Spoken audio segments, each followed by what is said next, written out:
एक वस्तु लक्ष्य में आती। इस प्रकार से सत्य चित्त आनंद इन तीन शब्दों से वो एक ही चीज है सो ग्रहण की जाती है। ये उनके सब पर्याय है और हम लोगों को पर्याय नहीं जी करके के अलग अलग स्वरूप प्रतीत होते हैं। एक चीज के बहुत से नाम और वस्तु वह एक ही हो है, वहां तो वस्तु तो एक ही ठहरती है, नाम बहुत से समझ जाते हैं और जहां उस के स्वरूप बहुत हो है वह बात दूसरी हो जाती है।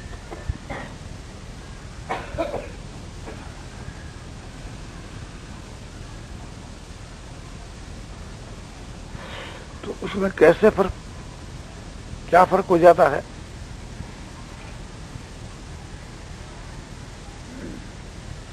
जड़ के ऊपर आपको बतलाया जाता है। असल में तो चेतन जो ब्रह्म का जो स्वरूप है वो जड़ के दृष्टांत से समझा नहीं जाता, कोई एक अंश समझाया जाता है। जल जो है और एक समझो कि बादल है और एक बर्फ, तो धातु से थी जल है और बादल और बर्फ है एक ही पदार्थ है, पर नाम रूप अलग अलग है, उनकी आकृति अलग अलग है, नाम भी भिन्न है और रूप भी भिन्न है। और वो नाम भिन्न रूप को बतलाता है और रूप अलग एक नाम को प्रकट करता है। तो जल एक होते हुए भी बर्फ और बादल और जल भिन्न भिन्न प्रतीत होते हैं, नाम भी भिन्न, रूप भी भिन्न।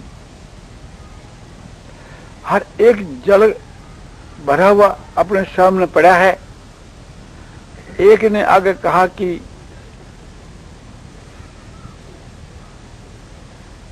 अब आने माने जल ले आओ।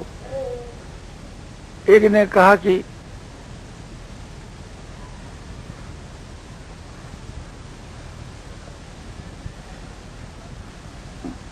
गिव वाटर, आपने जल दो। और एक ने कहा कि पानी लिया। तो तीनों का एक ही अर्थ होगा, वो एक ही चीज सबके सामने आवेगी। कोई बर्फ नहीं लावेगा, कोई बादल को उखाड़ कर नहीं लावेगा। तो यहां जल है, वाटर है, पानी और अप है, नीर, एक वस्तु के अलग अलग नाम है, वस्तु एक ही, उसकी आकृति एक ही है। और वहां धातु से तो वस्तु एक है किंतु उसका रूप अलग अलग है। तो सतचित आनंद, ये हम लोगों को इसका रूप अलग अलग दिखता है, वस्तु एक और नाम उसके तीन हो, इस प्रकार की प्रतीति नहीं होती।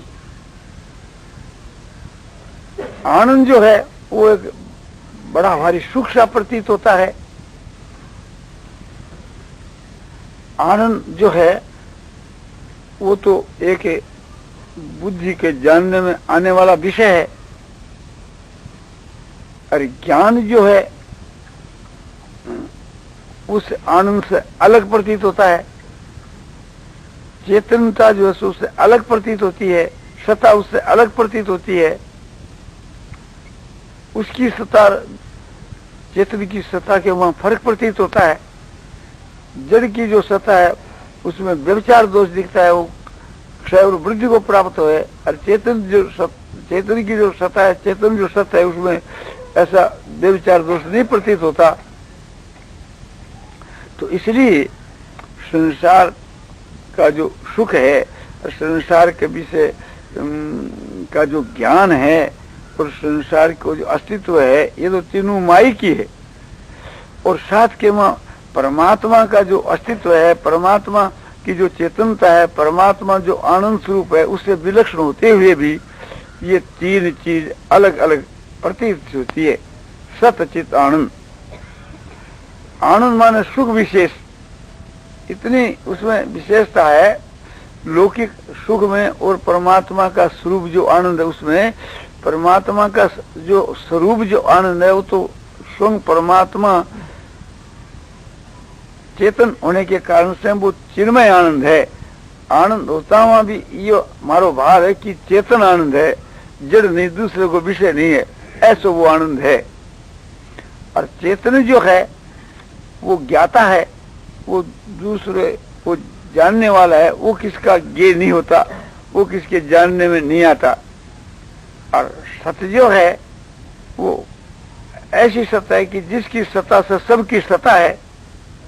तो इस प्रकार से हम परमात्मा के विषय में सत्य चित आनंद के लक्षण किए कि परमात्मा की सत्ता ऐसी विलक्षण सत्ता है कि उसकी सत्ता से सबकी सत्ता है। और परमात्मा की चेतनता ऐसी है कि वो चेतनों का भी चेतन है, उससे सब जितने जो चेतन है सब उससे ही है। और परमात्मा का आनंद ऐसा विलक्षण है कि संसारिक जो सुख है वो उससे परमात्मा का जो आनंद में स्वरूप है वैसे ही सब है, सो संसार के आनंद है। इतनी विलक्षणता तो हम सूक्ष्मता से समझ लेते हैं, किंतु ऐसा समझ करके भी सत्य है, चेतन है, आनंद है, ये तीन चीज से प्रतीत हुई, तो ऐसी बात नहीं। ये तीनों वहां जाकर के उसके नाम के रूप में, उसे के पर्याय के रूप में सो आकर प्राप्त हो जाए कि मैंने चाहे समझो सत्य कह दो, चेतन कह दो, चाहे आनंद कह दो।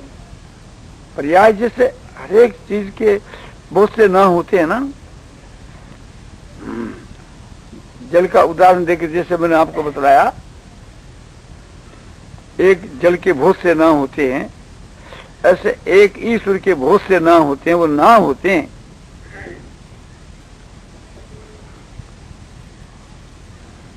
जैसे श्री कृष्ण, श्री राम, गोविंद, वासुदेव, नारायण, हरि, ओम, अल्लाह, खुदा, गॉड, ये अनेक नाम हो गए, किंतु सारे के सारे नाम उस एक परमात्मा के ही हैं।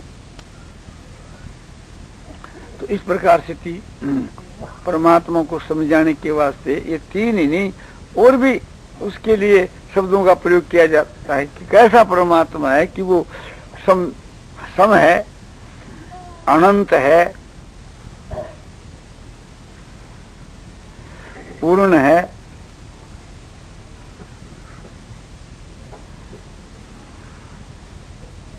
बहुत से शब्दों का प्रयोग किया जा सकता है, किंतु ये सारे के सारे शब्द उसके लक्षणों के, गुणों के वाचक नहीं, स्वरूप के वाचक है। और वो स्वरूप जो है नाना नहीं, एक ही है।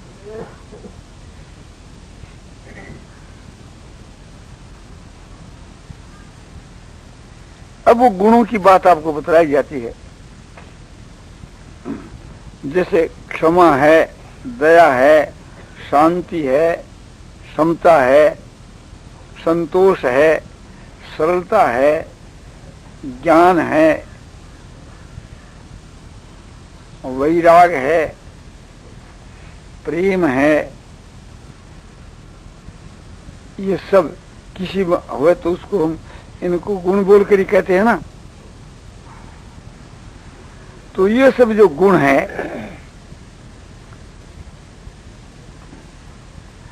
सात्विक गुण है, सत्रह स्तंभ तीन जो गुण है उनके में श्रेष्ठ जो सात्विक जो गुण है उनका ये विस्तार है, उनका ये सब अलग अलग आपको बताया गया। तो सात्विक होने पर भी है तो जड़, है तो एक भाववाचिक पदार्थ।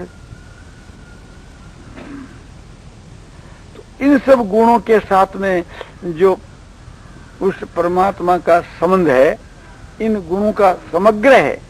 हम मनुष्यों में, पशुओं में, जानवरों में तो बटा हुआ है उसका, माने एक अंश बटा हुआ है। जैसे एक सागर होता है और सागर के मां लाखों बूंदे होती है, तो हम लोगों के बीच के मां तो एक बूंद के समान भी नहीं।